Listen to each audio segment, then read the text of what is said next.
Assalamualaikum warahmatullahi wabarakatuh. Perkenalkan, nama saya Mukito Afif dengan NPM 2115061007 dari kelas PSTIC. Pada video kali ini, saya akan membahas mengenai bagaimana cara memahami software proses model pada mata kuliah rekayasa perangkat lunak. Software proses model adalah mekanisme membagi pekerjaan pengembangan perangkat lunak ke dalam fase yang berbeda untuk meningkatkan desain, manajemen produk, dan manajemen proyek. Sebuah proses dalam pembuatan software adalah representasi abstrak dan didapatkan ide dari suatu proses yang mirip untuk beberapa perspektif. Salah satu aspek dalam mengembangkan sebuah software adalah mengacu dengan Software Development Life Cycle atau SDLC. Ada berbagai model untuk mengembangkan sebuah software, dibuat khusus untuk mencapai tujuan yang berbeda-beda. Nah, yang pertama, jenis-jenis software proses model ada tradisional dan modern. Tradisional mencakup waterfall model, V-model, Rapid Application Development atau RAD, dan Spiral Model. Dan yang modern ada Agile Development. Selanjutnya, kita akan membahas Waterfall Model. Waterfall merupakan metode pengembangan perangkat lunak tradisional yang sistematis. Metode ini memiliki tahapan proses, antaranya communication, planning, modeling, construction, dan deployment. Tahapan-tahapan pada waterfall model ini, yang pertama, communication merupakan fase di mana pelanggan atau pemilik proyek menyampaikan kebutuhan dan permasalahannya kepada pengembang. Lalu bersama-sama mengumpulkan data-data yang diperlukan dan merumuskan fitur-fitur perangkat lunak apa saja yang akan dibuat. Selanjutnya menginjak pada proses perancangan, dimulai dengan merumuskan estimasi kerja, kebutuhan sumber daya, serta perencanaan alur kerja. Berlanjut dengan tahap perancangan struktur data, arsitek, tampilan, dan algoritma perangkat lunak tersebut. Rancangan kemudian coba diaplikasikan pada perangkat keras komputer dalam bentuk bahasa pemrograman. Construction juga mencakup tahapan uji coba pengoperasian perangkat lunak untuk mengetahui kelemahannya. Setelah berhasil dibuat, perangkat lunak disebarluaskan untuk diimplementasikan pada perangkat pengguna secara umum. Temuan-temuan dari pengguna ini akan menjadi bahan evaluasi dalam memperbaiki perangkat lunak tersebut. Skema pada waterfall model ini seperti air terjun yang mengalir dari atas sampai ke bawah. Pada waterfall model ini sangat sulit untuk kembali ke fase sebelumnya apabila terjadi kesalahan. Fase yang pertama ini requirement, selanjutnya design, lalu development, kemudian testing, deployment, dan maintenance. Kelebihan pada waterfall model ini yaitu yang pertama, workflow-nya yang jelas, hasil dokumentasinya yang baik, dapat menghemat biaya, digunakan untuk pengembangan software berskala besar. Kekurangan waterfall model ini membutuhkan tim yang solid, tidak fleksibel, tidak dapat melihat gambaran sistem dengan jelas, membutuhkan waktu yang lama. Kapan sih menggunakan waterfall model ini? Waterfall model ini cocok digunakan jika project yang dikerjakan itu gambaran produknya ini udah sangat jelas apa yang ingin dibuat. Lalu stakeholders ini tidak bisa mengubah scope karena gambaran produk yang sudah dibuat sangat jelas dan rinci tersebut. Tim memiliki kompetensi yang cukup dalam menjalankan project, risiko project kecil. Selanjutnya ada V-model. V-model ini pengembangan dari model waterfall. V-model merupakan kepanjangan dari validasi, verifikasi model. V-model pertama kali diusulkan oleh Paul Rock pada tahun 1980 dan dikenal dengan nama V-model tradisional. V-model mendemonstrasikan hubungan antara proses pembangunan sistem atau development activities dan proses pengujian sistem atau testing activities. Berbeda dengan pemodelan lainnya, di V-model ini proses pengujian jauh lebih kompleks karena dibagi menjadi beberapa bagian. Model V ini menggambarkan hubungan dari aksi jaminan kualitas ke aksi yang berhubungan dengan komunikasi, pemodelan, dan aktivitas pembangunan awal. Tahapan-tahapan pada V-model ini dibagi menjadi dua garis besar, yaitu verifikasi dan validasi. Tahap verifikasi mengacu kepada usaha penyesuaian spesifikasi software dengan kebutuhan pengguna. Tahapan ini meliputi serangkaian kegiatan sebagai berikut. Yang pertama, business case, tahapan awal yang menggambarkan kebutuhan atau harapan konsumen dalam sistem yang akan dikembangkan, termasuk manfaat terhadap konsumen dan perkiraan biaya yang harus disediakan. Requirement, pada fase ini klien mendapatkan gambaran atau diminta memberikan gambaran yang diharapkan untuk dipenuhi oleh software yang akan dikembangkan, baik kebutuhan fungsional maupun non-fungsional. Selanjutnya, analisis informasi. Setelah diperoleh spesifikasi sistem dari fase requirement, selanjutnya aktivitas difokuskan bagaimana cara kerja software untuk memenuhi kebutuhan tersebut. Perancangan sistem pada tahapan ini akan dibuat rancangan software yang lebih terinci sesuai spesifikasi yang sudah disepakati pada requirement. Lalu, unit design, merancang setiap software termasuk rancangan program, interface, database, dan lain-lain. Lalu mendevelopment atau merealisasikan hasil rancangan menjadi satu aplikasi atau sebuah program tertentu. Nah, skema V-model ini berbentuk V. Dari yang sebelah kiri ini developer life cycle, yaitu yang pertama business req specification, lalu system request specification, high level design, low level, lalu di coding. Nah, bagian sebelah kiri ini adalah verification fase. Selanjutnya, setelah melalui fase coding, maka unit di testing, lalu komponen testing, system integration testing, dan acceptance testing apabila semua sudah sesuai dengan apa yang dibutuhkan oleh si klien. Nah, bagian yang sebelah kanan ini disebut dengan validation phase. Nah, kelebihan pada V-model ini sangat fleksibel karena bisa digunakan untuk penambahan atau pengurangan metode dan tool secara dinamik. Dapat bekerja dengan baik untuk proyek kecil di mana requirement sangat mudah dipahami. Lalu sederhana dan mudah untuk dipahami serta digunakan. Yang terakhir ini mudah untuk memanage karena sifat kekakuan dari V-model dan setiap fase dalam siklus memiliki tujuan yang spesifik. Pada kekurangan V-model ini memiliki resiko dan ketidakpastian yang tinggi apabila diaplikasikan untuk proyek-proyek besar. Lalu model ini tidak bagus untuk proyek yang kompleks dan berorientasi objek. Model ini buruk untuk proyek yang memiliki jangka panjang dan berkelanjutan, dan tidak cocok untuk proyek yang dimana requirement-nya mudah sekali berubah.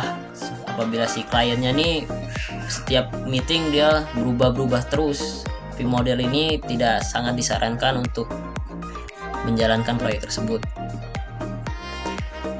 Sekali sistem ini dalam proses testing sangat sulit untuk mundur fase ke sebelumnya, sama seperti waterfall. Tidak ada sistem yang dapat digunakan sampai satu siklus selesai. Kapan sih menggunakan V-model ini? V-model ini digunakan ketika requirement didefinisikan dengan baik dan tidak ambigu, seperti yang telah dijelaskan sebelumnya. Karena V-model ini pengembangan dari waterfall, maka dia sulit untuk kembali ke fase sebelumnya. V-model harus digunakan untuk proyek berukuran kecil hingga menengah, di mana persyaratan didefinisikan dan diperbaiki dengan jelas. V-model harus dipilih ketika sampel sumber daya teknik tersedia dengan keahlian teknik yang penting.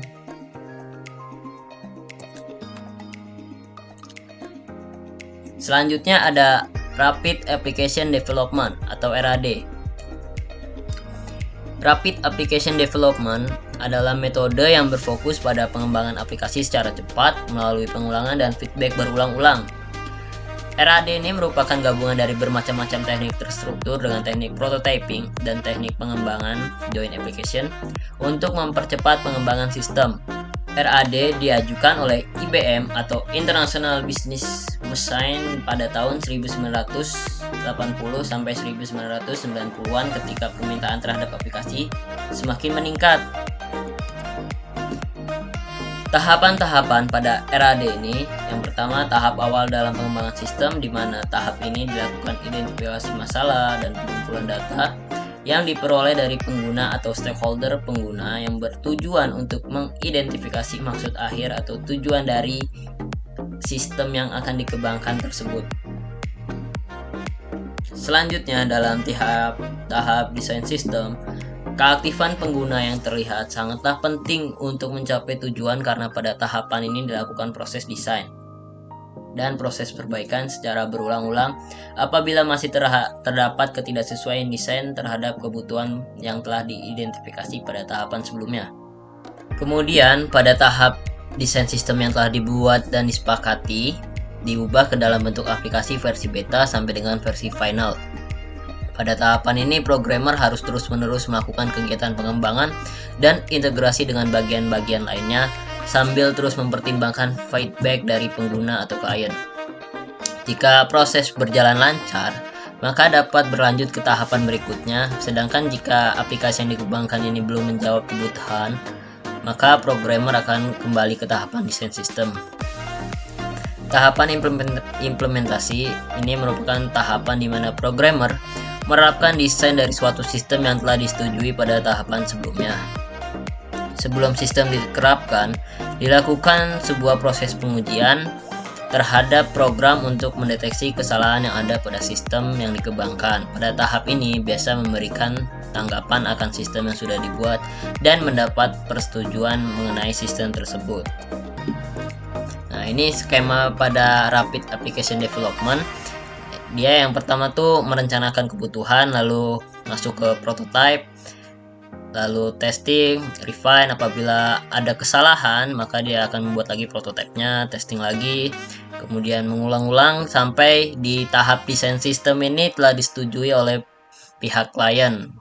Setelah pihak klien ini setuju, lalu dilanjutkan pengembangan. Setelah pengembangan selesai, maka diimplementasikan. Kelebihan pada RAD ini dapat menggunakan kembali komponen yang ada reusable object sebelumnya sehingga tidak perlu membuat dari awal lagi. Lalu integrasi proses yang lebih cepat dan efektif. Kemudian penyesuaian kebutuhan dan keinginan user menjadi lebih mudah, memperkecil kemungkinan kesalahan atau error.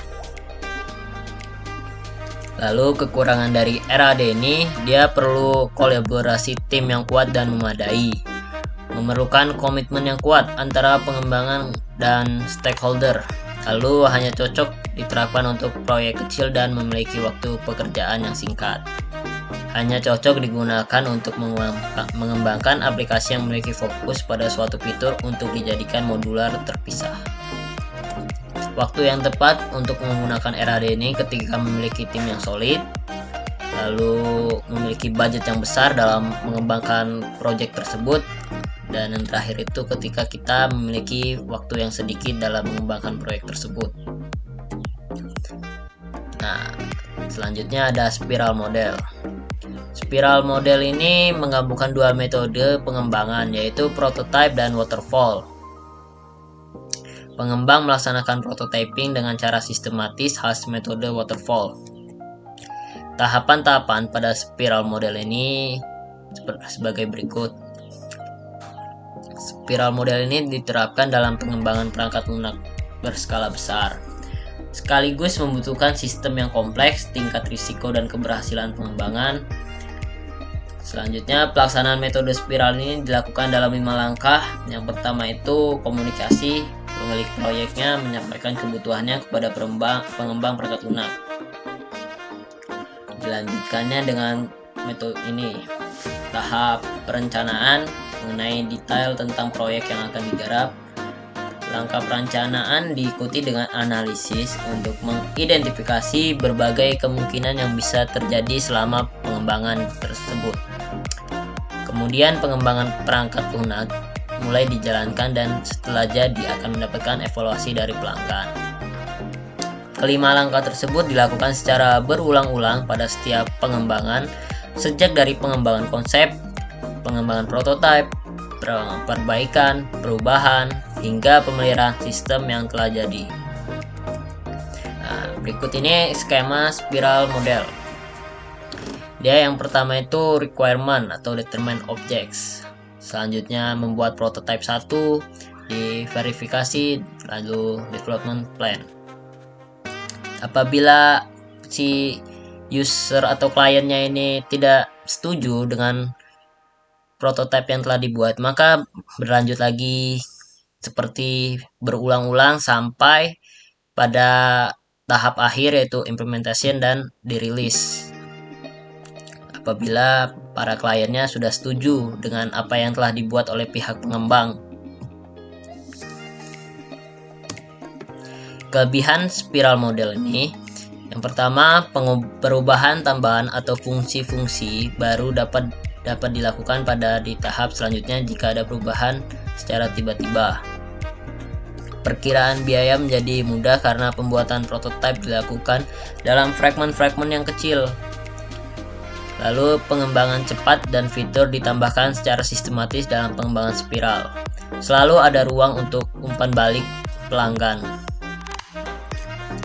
Kekurangan pada spiral model ini, risikonya tidak memenuhi jadwal atau anggaran pihak klien. Lalu pengembangan spiral bekerja paling baik untuk proyek besar, hanya juga menuntut keahlian penilaian risiko. Dokumentasinya lebih banyak karena memiliki fase menengah. Pengembangan perangkat lunak spiral tidak disarankan untuk proyek yang lebih kecil karena dapat menghabiskan banyak biaya atau anggaran dalam pembuatan proyek tersebut. Kapan menggunakan spiral model ini? Menggunakan spiral model ini dalam rekayasa perangkat lunak saat proyeknya besar. Selanjutnya, ketika pelepasan harus sering dilakukan, lalu membuat prototipe dapat diterapkan ketika ada evaluasi risiko dan biaya. Ini sangat penting. Metodologi spiral ini berguna untuk proyek beresiko menengah hingga tinggi. Jika persyaratan tidak jelas dan kompleks, apabila requirement dari awal ini nggak jelas, bisa berubah-ubah terus. Ketika perubahan mungkin diperlukan kapan saja. Selanjutnya, komitmen proyek jangka panjang tidak memungkinkan karena adanya perubahan dalam prioritas ekonomi. Selanjutnya ada Agile Development.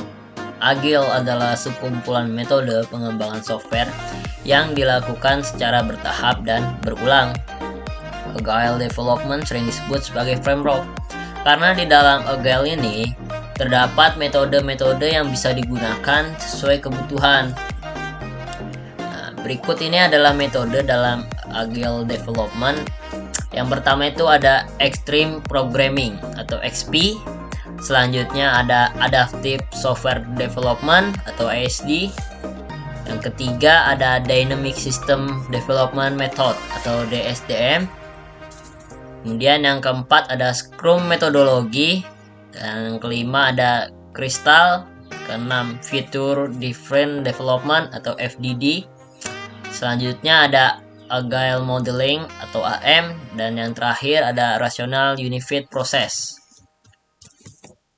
Tahapan pada Agile Development ini, yang pertama itu perencanaan. Pada langkah ini, pengembang dan klien membuat rencana kebutuhan dari perangkat lunak yang akan dibuat.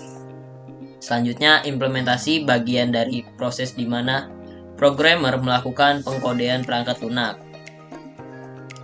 Selanjutnya, testing.